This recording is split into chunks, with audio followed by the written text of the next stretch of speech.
Lēnu katoļu draudze.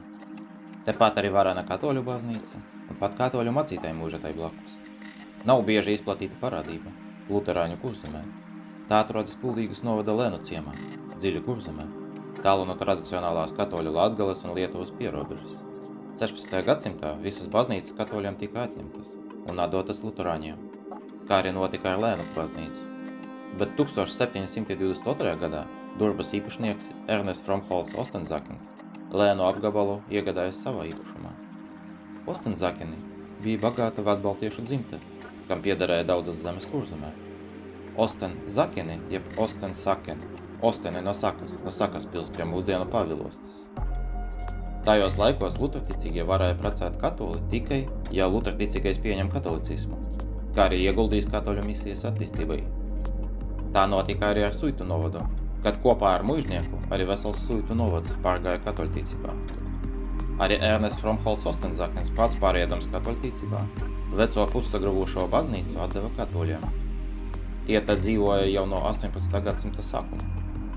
Tas notika tā sauktās rekatolizācijas periodā. Lēnu kapsētā bija vecā koka kapela.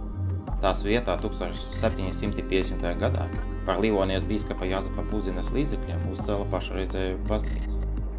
Lēnās dzīvoja bīskapi Jāzeps Puzina un Antons Astrovskis, jo tā bija Livonijas bīskapu vasaras rezidence.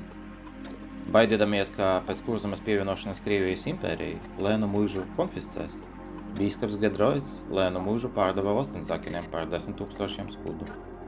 Iegūto naudu noguldījis bankā un ar iegūtajiem peļņas procentiem atbalstījis nabadzīgākas Kurzemes baznīcas. Virs ieejas ir koka telpas ar 18. gadsimta erģelēm, kas bojātas Otrajā pasaules karā.